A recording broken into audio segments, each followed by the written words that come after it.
हम बात करने वाले हैं एक बहुत ही इंटरेस्टिंग रिजल्ट के बारे में। इनकी ग्रोथ नंबर्स ट्रैक करना एक बहुत ही इंटरेस्टिंग इंसाइट देता है। रेवेन्यू ग्रोथ की बात होती है तब profit, margins, order book, valuations, ये सारी चीजों पर भी बात करना जरूरी है। नेक्स्ट बात आती है मार्जिन्स के बारे में, जहां पर एक बहुत ही इंटरेस्टिंग ट्रेंड मैं आपके सामने लाना चाहता हूं। अब केन्स जैसी कंपनी ईएमएस सेक्टर में क्यों अलग है। अब नेक्स्ट हमें बात करनी होगी एक रिस्क की इस बिजनेस में, जो काफी बार एनालिस्ट ने पॉइंट आउट किया है। इनफैक्ट आज के कॉन कॉल में इस पर काफी सारी चर्चा हुई थी। जो उन्होंने गाइडेंस दिया है FY26 का, उसका सिर्फ 35% अब तक हुआ है in the first half of this financial year.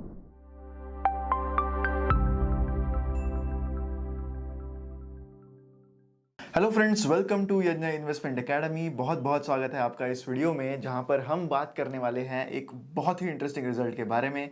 The company's name is Kaynes technologies. कल रात को ये रिजल्ट डिक्लेयर हुआ था एंड ये एक ऐसे सेक्टर में ऑपरेट करती है जहां पर करंटली एक बहुत ही हाई ग्रोथ एक्सपीरियंस की जा रही है इलेक्ट्रॉनिक मैन्युफैक्चरिंग सेक्टर में। तो ऐसे में इनकी ग्रोथ नंबर्स ट्रैक करना एक बहुत ही इंटरेस्टिंग इंसाइट देता है।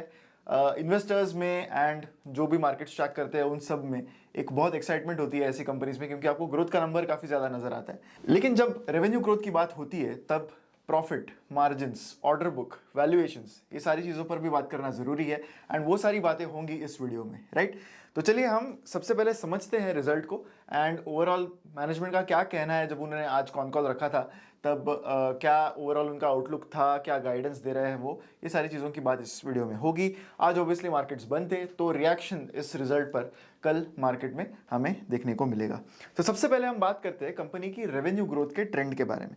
तो आप स्क्रीन पर देख सकते हो कि कैसे रेवेन्यू ग्रोथ कंपनी की बढ़ी है। अब Q4 से रेवेन्यू ग्रोथ से रेवेन्यू को कंपेयर करना सही नहीं होगा, क्योंकि ये सारे ईएमएस कंपनीज का Q4 बहुत अच्छा होता है, बिकॉज ऑर्डर का जो बैकलॉग है वो हमेशा फोर्थ क्वार्टर में ज्यादा आता है। लेकिन हम क्वार्टरली ट्रेंड अगर देखें या फिर ईयर ऑन ईयर ट्रेंड भी देखें कि Q2 FY26 का जो रेवेन्यू है 906 करोड़ का, वो कंपेयर टू Q2 FY25 काफी ज्यादा ग्रो हुआ है। अगर हम ईयर ऑन ईयर ग्रोथ की बात करें then this is around 58.4% growth. बाकी सारे क्वार्टर्स में, इससे पहले के जो भी क्वार्टर्स रहे थे उसमें ऑलमोस्ट हर क्वार्टर में 30% प्लस की year on year growth revenue terms में केन्स टेक्नोलॉजीज ने पोस्ट की है। नेक्स्ट बात आती है मार्जिन्स के बारे में, जहां पर एक बहुत ही इंटरेस्टिंग ट्रेंड मैं आपके सामने लाना चाहता हूं, वो है ऑपरेटिंग लेवरेज का, राइट। अब जो ईएमएस बिजनेस है, राइट, यहां पर EBITDA मार्जिन्स या फिर जो पैट मार्जिन्स होते हैं, तो वो बेसिकली कभी भी बहुत ज्यादा नहीं होते, क्योंकि आप एक सब कॉन्ट्रैक्टिंग कर रहे हो। सो कंपनीज लाइक सैमसंग, एप्पल, ये सारे कंपनीज जो है वो जो ओरिजिनल इक्विपमेंट मैन्युफैक्चरर्स है वो ओन करते हैं उन डिवाइसेस को, लेकिन मैन्युफैक्चरिंग का काम केन्स जैसी कंपनीज करती है, राइट। तो अब ये सारी जो कंपनीज है इनके पैट मार्जिन्स कभी भी 5%, 10%, 15% से ज्यादा जनरली नहीं होते। अब जो ग्रॉस मार्जिन्स है उनमें एक काफी इंटरेस्टिंग ट्रेंड हमें नजर आता है कि हम देख सकते हैं कि अब Q2 के जो ग्रॉस मार्जिन्स कंपनी ने पोस्ट किए वो है 33.6, राइट। अब Q1 के ग्रॉस मार्जिन्स में एक वन ऑफ इफेक्ट था, क्योंकि तब मिक्स बहुत अच्छा था उनके लिए उस क्वार्टर में, रेवेन्यू कम होने के बावजूद, इस वजह से मार्जिन्स उनके वहां पर कम आए थे। लेकिन आप देख सकते हो कि मार्जिन्स जो है, ग्रॉस मार्जिन्स जो है वो ज्यादा ना बढ़ने के बावजूद पैट मार्जिन्स कंपनी के बढ़ रहे हैं। अब ये कैसे हो रहा है? ये हो रहा है बिकॉज एक पॉइंट के बाद ऑपरेटिंग लेवरेज जो है आपके बिजनेस में वो किक इन करना शुरू हो जाता है। ऑपरेटिंग लेवरेज अगर हम सिंपल भाषा में बात करें तो जैसे जैसे आपके बिजनेस की स्केल बढ़ती है, आपके जो कॉस्ट्स है उसमें कुछ चीजें ऐसी होती है जो फिक्स्ड कॉस्ट होते हैं, राइट। तो फिक्स्ड कॉस्ट जो है वो बड़े रेवेन्यू पर ऑपरेशन होने की वजह से आपके मार्जिन्स बढ़ने लगते हैं। एंड पैट मार्जिन्स जो है इस क्वार्टर में कंपनी के 13.4% के, पिछले कुछ क्वार्टर्स में सबसे ज्यादा मार्जिन्स इस क्वार्टर में कंपनी के रहे हैं। तो वो बढ़ने का एक मेजर रीजन तो यही है कि ऑपरेटिंग लेवरेज अब धीरे धीरे प्ले होने लगा है, क्योंकि कंपनी का रेवेन्यू काफी हद तक बढ़ते जा रहे हैं, राइट। वहीं अगर हम रेवेन्यू मिक्स की बात करें तो अभी भी it continues to be diversified. अब केन्स जैसी कंपनी ईएमएस सेक्टर में क्यों अलग है? क्योंकि इनकी जो रेवेन्यू मिक्स जो है इनका वो काफी डाइवर्सिफाइड है। ये किसी एक सेक्टर पर या सेगमेंट पर बहुत डिपेंडेंट नहीं है। फॉर एग्जाम्पल साइन डीएलएम जैसी कंपनी है, राइट। साइन डीएलएम जो है वो डिफेंस एंड एरोस्पेस पर काफी ज्यादा डिपेंडेंट है। वैसी कोई केस केन्स के केस में नहीं है, क्योंकि यहां पर इनका रेवेन्यू मिक्स जो है वो काफी डाइवर्सिफाइड है। 24% रेवेन्यू इनका ऑटोमोटिव सेगमेंट से आता है, इंडस्ट्रियल सेगमेंट से 59% आता है। अब विद इन इंडस्ट्रियल सेगमेंट भी ये जो पूरा सेगमेंट है ऑफ इंडस्ट्रियल इक्विपमेंट्स, ये बहुत डाइवर्सिफाइड है। इसके विद इन भी केन्स बहुत सारी चीजों में जो है अपना मार्केट शेयर रखता है। इसके अलावा एरोस्पेस है, मेडिकल मिक्स है, रेलवेज है, आईटी, सारी चीजें। तो बेसिकली इनका जो रेवेन्यू मिक्स है वो किसी एक इंडस्ट्री पर डिपेंडेंट ना होकर काफी वेल डाइवर्सिफाइड। वहीं अगर हम बाकी सेगमेंट्स का रेवेन्यू देखिए, यानी आप एग्जैक्टली कौन सा काम कर रहे हो जब आप ईएमएस सेक्टर में हो। क्या आप ओरिजिनल इक्विपमेंट मैन्युफैक्चरिंग का बॉक्स बिल्ड कर रहे हो, या आप पीसीबी बना रहे हो, प्रिंटेड सर्किट बोर्ड्स बना रहे हो, या फिर आप ओडीएम कर रहे हो। ओडीएमएस ओरिजिनल डिजाइन मैन्युफैक्चरर, यहां पर आपके मार्जिन थोड़े और बेहतर होंगे, क्योंकि ओडीएम जो है वो थोड़ा सा हाईली स्किल्ड लगने वाली चीज है, यहां पर आपको मार्जिन बेटर अर्न करने मिलते हैं।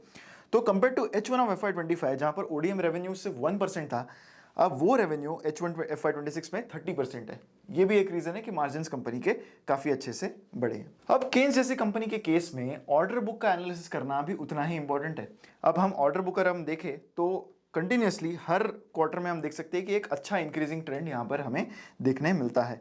क्वार्टर ऑन क्वार्टर बेसिस पर कंपेयर करें तो अराउंड 9.4% से ऑर्डर बुक इस क्वार्टर में इंक्रीज हुई है, जो एक कमेंडेबल चीज है, क्योंकि जो भी रेवेन्यू कंपनी बुक करता है वो ऑर्डर बुक से कम हो जाता है। सिंपल वे जैसे बिजनेस फंक्शन करता है कि आप जैसे जैसे अपना रेवेन्यूज बढ़ाओगे उतना एग्जीक्यूशन हो जाने की वजह से ऑर्डर बुक उतनी कम हो जाएगी, तो नए ऑर्डर्स भी मिलते रहना उतना जरूरी है।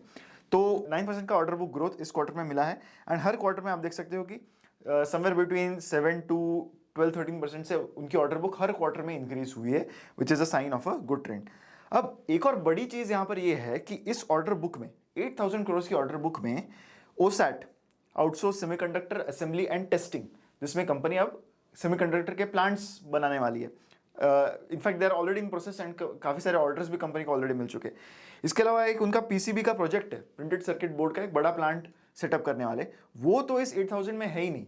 दे are up and above, over and above this 8,000 crore order book. वही अगर हम पैट ग्रोथ का ट्रेंड देखें तो आप year on year growth numbers देख सकते हो पिछले 5 क्वार्टर्स में 87%, 46%, 43%, 47% and now in this quarter 101.6%.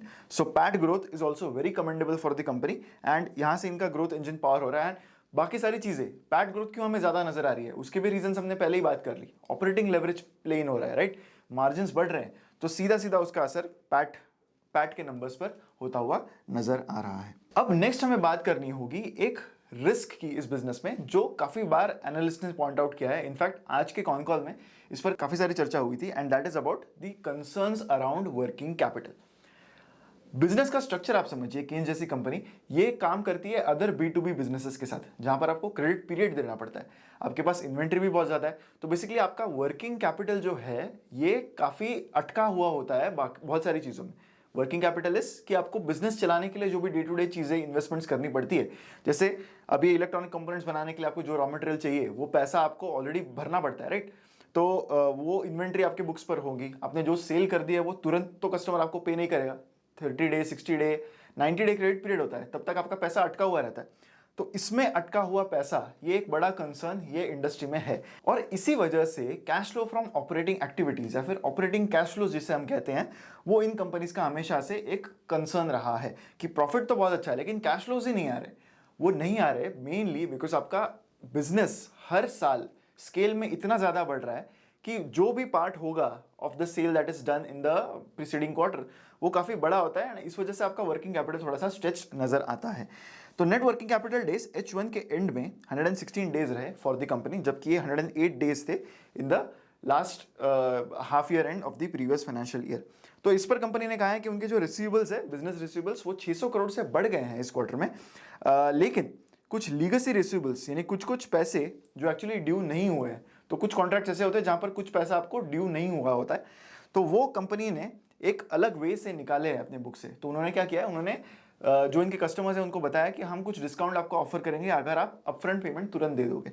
तो ऐसे में कुछ डिस्काउंट देकर उन्होंने काफी सारा पैसा रिकवर किया है फ्रॉम देयर कस्टमर्स, जो एक्चुअली उनको आगे चलकर देना था, राइट। मैनेजमेंट का ये गाइडेंस भी है इस पर कि by the end of this financial year वो एक्सपेक्ट करते हैं कि ऑपरेटिंग कैश फ्लोज जो है वो पॉजिटिव होंगे। क्विकली हम इस सेगमेंट की बात कर लेते हैं। इलेक्ट्रॉनिक मैन्युफैक्चरिंग सेक्टर जो है इसका ग्रोथ स्कोप इंडिया में काफी बड़ा माना जाता है। As per an analyst report FY23 से FY28 तक हर साल 22% से इलेक्ट्रॉनिक फिनिश गुड इंडस्ट्री जो है that is poised to grow, and वो हम FY24 FY25 में ऑलरेडी देख चुके हैं कि ये नंबर्स एक्चुअली फ्रुक्टिफाई हो रहे हैं। इंडिया का जो EMS मार्केट है that is supposed to grow at 34% CAGR over FY23 to FY28, right. तो ये भी बड़े नंबर्स है। इसके अलावा जो शेयर है ऑफ EMS इलेक्ट्रॉनिक प्रोडक्शन वो भी इंक्रीज हो रहा है, सो सब कॉन्ट्रैक्टिंग जो है इंडस्ट्री में वो बढ़ते जा रहा है, एंड ये ट्रेंड भी हमें यहाँ पर नजर आ रहा है कि कैसे EMS का कॉन्ट्रीब्यूशन बढ़ रहा है companies increasingly in house manufacturing करने की बजाय ईएमएस प्लेयर्स को आउटसोर्स कर रही है,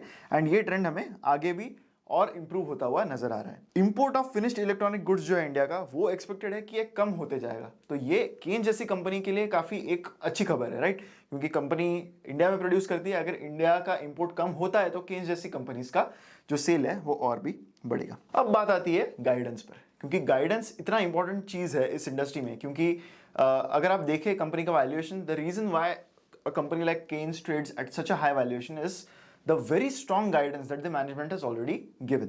तो गाइडेंस के मुताबिक इतने अच्छे नंबर्स होने के बावजूद जो कंपनी ने गाइडेंस दिया था Q2 में अबाउट देयर EBITDA मार्जिन्स, उससे उनके मार्जिन्स इस क्वार्टर में थोड़े से कम आए हैं। इसका रीजन उन्होंने बताया कि कुछ सप्लाई चेन में टाइमिंग इश्यूज रहे उनको, जिस वजह से उनको मार्जिन्स जो है वो उतने अच्छे नहीं हुए, although it's not a very big miss on margins. Company confident है कि वो अपना एनुअल रेवेन्यू एंड प्रॉफिट का टारगेट जो है फॉर FY26 वो मीट करेंगी, एंड उनका एम है, ये एम उन्होंने इससे पहले भी बताया है कि FY28 तक वो अपना रेवेन्यू $1 बिलियन तक ले जाए, which is somewhere around 8,500 to 9,000 crore, and FY30 तक $2 बिलियन तक ले जाए, right, which is around 18,000 crore. तो टारगेट्स काफी बड़े हैं कंपनी के। करंटली उनका टारगेट FY26 में तो रेवेन्यू का 4,500 करोड़ है, सो 4,500 FY26 में अराउंड 9,000 करोड़ उनको वहां से FY28 में ले जाना है, यानी अगले 2 साल में डबल करना है, और उसके और अगले 2 साल में डबल करना है अगेन, राइट?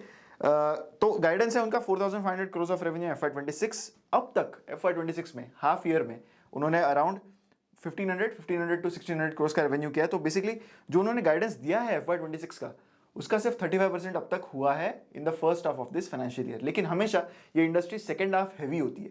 ऑलमोस्ट 60% रेवेन्यू जो है कंपनी का या फिर किसी भी बिजनेस का जो इस सेक्टर में ऑपरेट करते हैं, वो सेकंड हाफ में ही ज्यादा आता है। 60-65% जो रेवेन्यू है वो सेकंड हाफ में ही आता है। So it seems that they are on line to achieve that. लेकिन अगर यहाँ पे थोड़ा भी मिस हो जाता है तो हो सकता है कि कंपनी के शेयर प्राइस पर उसका असर पड़े। एक उनका PCB project, printed circuit board का प्रोजेक्ट करंटली ऑनगोइंग है, तो इसका फेज 1 करंटली चल रहा है, which will be ready by April 26। एक फेज 2 भी आएगा आगे। तो टोटल प्रोजेक्ट की कॉस्ट 3,700 करोड़ है, जो ऑलमोस्ट कंप्लीटली कंपनी अपने ही अक्रूवल से फाइनेंस करने वाली है, क्योंकि कंपनी ऐसे सेक्टर में ऑपरेट करती है जहां पर गवर्नमेंट के खुद इंसेंटिव्स यहां पर है, production linked incentives, PLI schemes यहां पर है, तो जिसमें 25% ऑफ द केपेक्स जो है वो एक्चुअली गवर्नमेंट खुद फंड कर देता है, एंड बाकी जो पैसा है वो कंपनी को अपने बुक से लगाना होता है।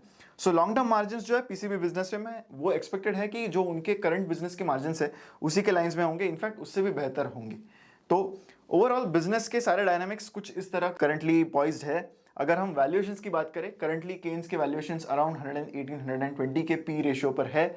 उसका रीजन हमें क्लियरली पता चल गया है कि ग्रोथ को जो है अब तक हमेशा केन्स ने बीट किया है, एंड गाइडेंस अगर हम देखें तो it seems that they could be online to achieve that guidance. अब यही वजह है कि in spite of having such good results, हो सकता है कि स्टॉक मार्केट इस कंपनी को और रीरेट ना करे, because already company is just achieving the guidance जिसके बारे में बात उन्होंने ऑलरेडी की थी, राइट?